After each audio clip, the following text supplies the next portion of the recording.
पर सीएम मोहन जनता को संबोधित कर रहे हैं।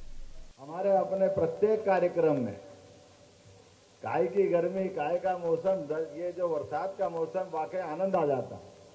आज यहाँ हॉस्पिटल के 100 बेड के नवीन हॉस्पिटल के लोकार्पण के अवसर पर अभी तक हमारा हॉस्पिटल 200 बेड का था। अब ये 20 करोड़ की लागत से 100 नए बेड जो जुड़े हैं, खास करके जच्चा बच्चा की दृष्टि से ये बड़ी सुविधा होगी। जोरदार अभिनंदन करें आज के इस विकास कार्य के लोकार्पण का। इस नवीन चिकित्सालय में एक ही छत के नीचे स्त्री रोग, शिशु रोग के सभी मरीजों के लिए उनकी समस्या का समाधान होगा। मरीजों के लिए ओपीडी कक्ष, प्रसूति कक्ष, 2 अत्याधुनिक ऑपरेशन थिएटर, 10 बिस्तरी एचडीयू, 10 बिस्तरी पीआईयू, 25 स्कूल मिलाकर के अलग अलग जांचों के साथ सभी कक्षों के साथ अत्याधुनिक सुविधा का ये जो नया एक दरवाजा खुला है, मैं शाजापुर के माननीय विधायक और सांसद जी पूरे मंच को धन्यवाद देता हूं। जोरदार तालियां बजा करके आप अपने शाजापुर के अंदर लगातार विकास की जितनी संभावना थी, उन सारी चीजों में एक के बाद एक हमारे लिए, अभी आपने बड़ी बात कही नहीं, मैं बता देता हूं हमारे यहाँ नर्मदा की पाइपलाइन भी आ रही। जोरदार तालियां नर्मदे महारानी की। और उससे बढ़कर केन पार्वती काली सिंह चंबल योजना के माध्यम से यशस्वी प्रधानमंत्री के आशीर्वाद से ये राजस्थान और मध्य प्रदेश की दोनों सीमाओं के बीच लगभग 20 साल पुरानी योजना थी। मैं पार्टी की बात नहीं करता हूं, लेकिन जब ये बात आएगी तो सत्य तो सामने आएगा ही। ये पानी का लाभ यहाँ के किसान आज से 20 साल पहले ले सकते थे, उनकी सारी जिंदगी बदलती। लेकिन दुर्भाग्य के साथ कहना पड़ रहा है, इस संबंध में कुछ नहीं किया गया। कभी हमारे द्वारा यहाँ जब भी सरकार से प्रस्ताव जाता, येन केन प्रकारेण वो सरकार टाल देती। जब हमारी सरकार वहां बन गई, यहाँ सरकार कांग्रेस की, तो ये टाल देते थे। लेकिन आज जब हमने आगे बढ़ करके इस चुनाव के बाद आगे बढ़े, तो दोनों तरफ से लगभग 13 जिले हमारे, श्योपुर, मुरैना, ग्वालियर, गुना, शिवपुरी, राजगढ़, शाजापुर, आगर, उज्जैन, यहां तक कि पीने के पानी और बाकी चीजों की सप्लाई के लिए इंडस्ट्रियल बेल्ट में लगभग 13 जिलों के अंदर ये पूरा लाभ मिलेगा। अभी आप कह रहे हैं कि प्याज की मंडी है, मेरा तो ऐसा मानना है कि आप तो जितनी भी प्रकार की सिंचाई की सुविधा वाली खेतों में फसल हो सकती है, सबका प्लान बनाओ, सब दूर 24 घंटे पानी और 24 घंटे बिजली शाजापुर में मिला करेगी। ये प्रबंधन हमारी सरकार के द्वारा किया जा रहा है। किसानों की जिंदगी अच्छी करने के लिए ही तो सरकार बनती है। सरकार क्यों नहीं बनना चाहिए? और सरकार बनने के बाद खास करके ये अंचल तो अपनी मेहनत के लिए जाने जाते हैं। अपने पुरुषार्थ पराक्रम से आलू, प्याज पूरे देश के लोग अगर कहीं खरीदने आते हैं तो शाजापुर जिले के अंदर आते हैं। और शाजापुर में अभी आपने फूड इंडस्ट्री की बात नहीं की है, अभी रह गया है, कोई बात नहीं, मैं वैसे देने की घोषणा करता हूं। शाजापुर के अंदर फूड इंडस्ट्री खुलेगी, जिसके माध्यम से यहाँ के उत्पादन पे खास करके कृषि आधारित अपनी फसलों के लिए प्रॉपर लोगों को उनकी कीमत भी मिलेगी। और हमारे द्वारा देश के माध्यम से विदेश में भी यहाँ की जो प्रोडक्ट बनेंगे उसका निर्यात करेंगे।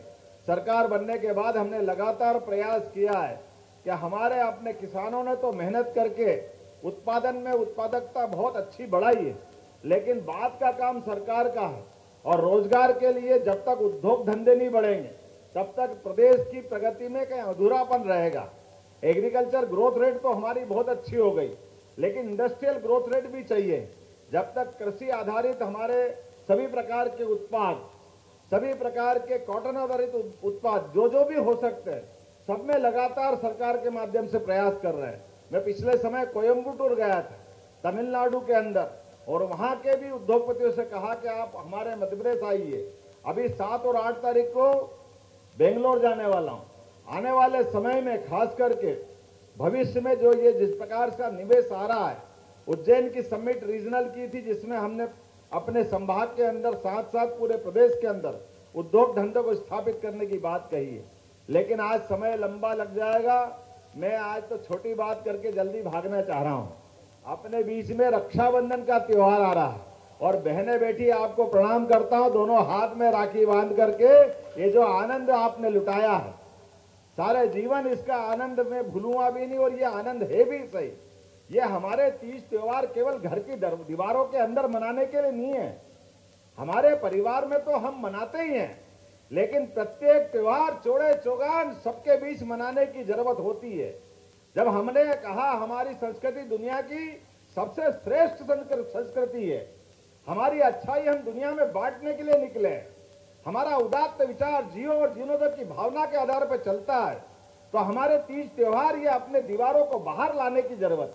इसलिए हमने कहा कि हर एक त्योहार सरकार केवल छुट्टी करके अपने घर में नहीं बैठ सकती। छुट्टी तो होगी जो होगी त्योहार के दिन, लेकिन समाज के साथ ये आनंद महसूस करना चाहिए। इसलिए ये परंपरा हमने प्रारंभ की है। और ये रक्षाबंधन का त्योहार तो ये सावन का महीना आते ही बहनों की आंखों की चमक बता देती है कि हाँ सावन का महीना आया है।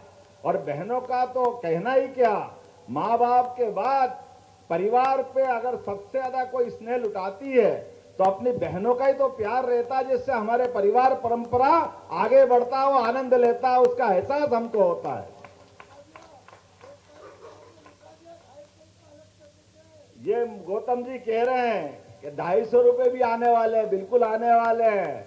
आने वाली 10 तारीख के दिन एक साथ 25,000 से ज्यादा स्थानों पर हमारे सभी पंचायत, सभी वार्ड, सभी नगर निगम, नगरीय केंद्र, ग्राम केंद्र एक साथ 25,000 स्थान पर रक्षाबंधन के त्योहार भी मनेंगे।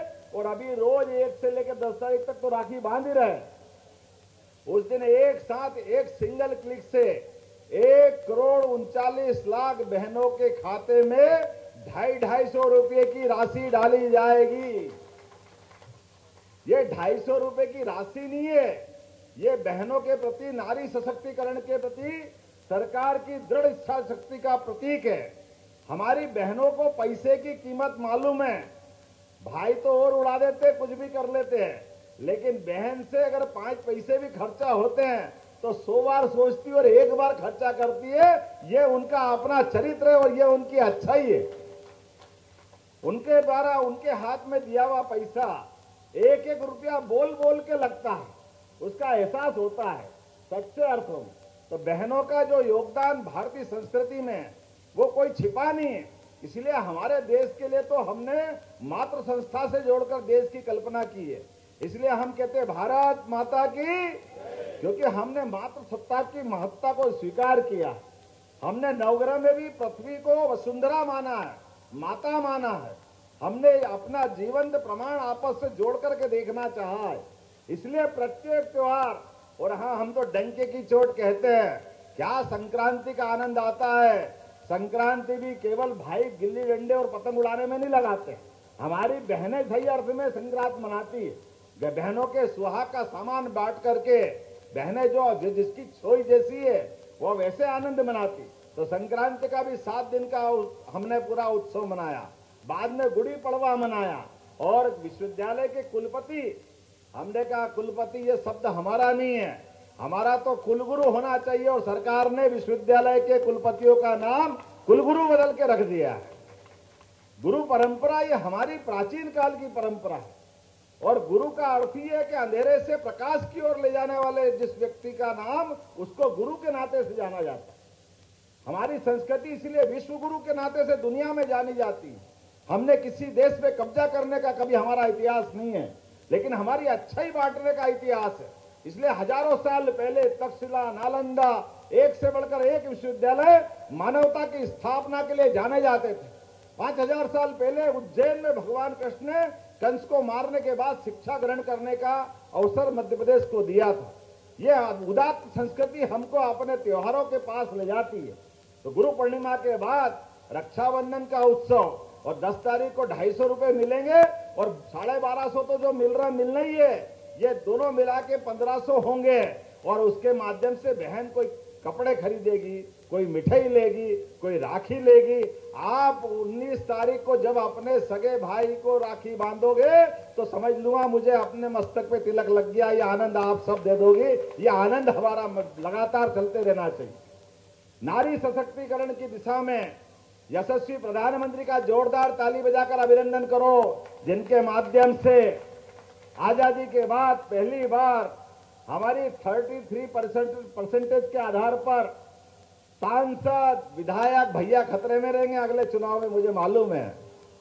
बहनों का हक अगर इस आजादी के बाद किसी प्रधानमंत्री ने दिया है तो उनका नाम है यशस्वी प्रधानमंत्री श्रीमान नरेंद्र मोदी, जिन्होंने इस बात को रेखांकित किया है कि दुनिया का सबसे बड़ा लोकतंत्र और लोकतंत्र का पावन मंदिर हमारे अपने राज्यसभा, लोकसभा, विधानसभा, तो इसमें बहनों का प्रतिनिधित्व क्यों नहीं होना चाहिए। इसलिए डंके की चोट उन्होंने अमेंडमेंट करके निकाला है।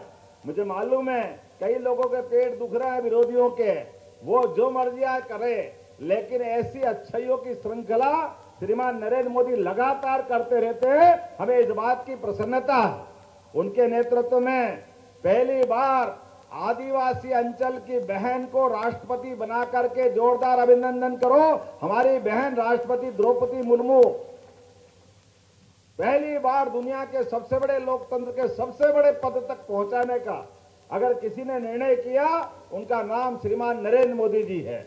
ऐसी कई सारी बातें मैं बता सकता हूं, लेकिन आज समय की थोड़ी कमी है। लेकिन फिर भी विधायक जी ने कहा है कि मक्सी तहसील बनना चाहिए।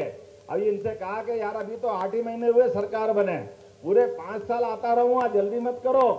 अभी जितनी बार बुलाओगे उतनी बार आऊंगा, और जितनी बार आऊंगा उतनी बार कुछ न कुछ देना पड़ेगा। लेकिन आज आपने शुरुआत की है, निश्चित रूप से मक्सी को तहसील बनाने की घोषणा की जाती है। और आगे जितने विकास के मामले में हमने कहा कि प्रत्येक विधायक अपनी विधानसभा का विकास का मॉडल बनाएं। वो जो जो सोचेंगे वो सब हम देंगे, और जो नहीं सोचेंगे वो भी देने वाले हैं।